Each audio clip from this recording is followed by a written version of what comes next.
Le 1er juillet 2017, j'ai pris 2 grosses valises bien remplies.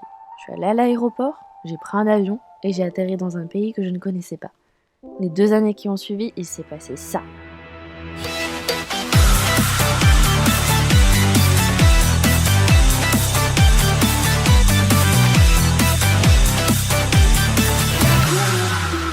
Et voilà comment c'est arrivé. Émilie T'avais pris du chèvre? I'm back. Dans la première vidéo, j'ai parlé du commencement, de comment j'ai trouvé ma famille, etc. Maintenant, je vais parler du premier mois, de ce qui s'est passé après avoir trouvé ma famille. C'est parti! Donc on s'était laissé sur quand j'ai trouvé ma famille, la famille avec qui ça avait matché. Alors, peu de temps après avoir trouvé ma famille, j'ai passé mes examens de CAP.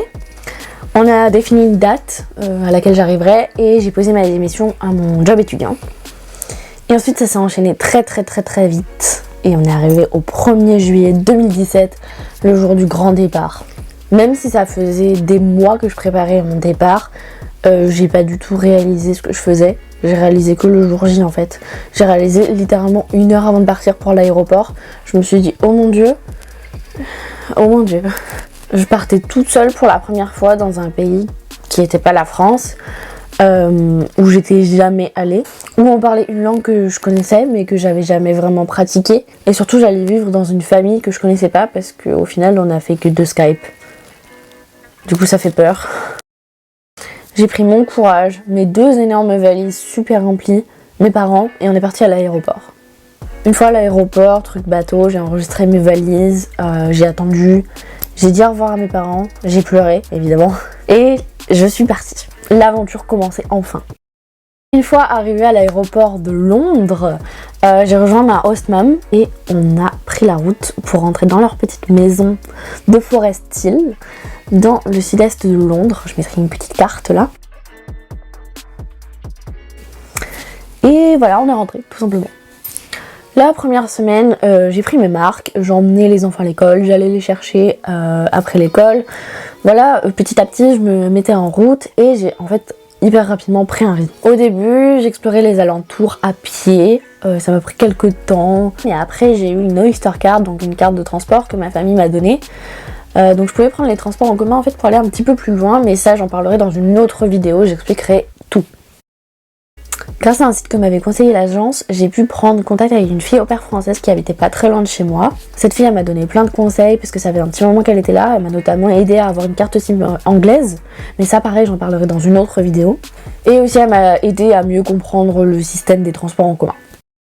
Après 3 semaines de vie londonienne, je suis allée dans le centre de Londres avec justement cette au pair française qui m'a fait rencontrer d'autres au pairs, notamment une espagnole avec qui j'avais gardé contact plusieurs mois après jusqu'à son départ.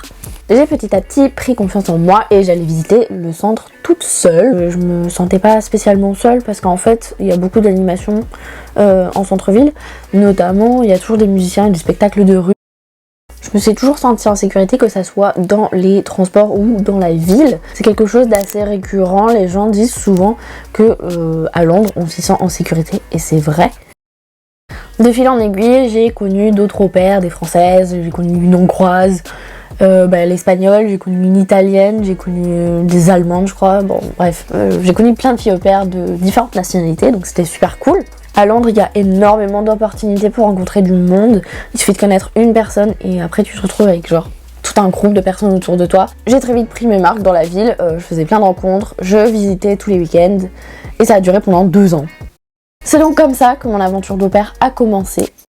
Dans les prochaines vidéos, je parlerai plus en détail des transports en commun, de la carte SIM anglaise, de comment ouvrir un compte en banque, aller chez le médecin, prendre des cours de langue, faire des rencontres, etc. Donc n'oubliez pas de me suivre. N'oubliez pas d'activer la cloche de notification pour avoir une petite notification à la prochaine vidéo. Lâchez un petit like, ça fait plaisir. Un petit commentaire si ça vous a plu ou si vous avez des questions. Et en attendant, on se retrouve bientôt. Prenez soin de vous. Ciao!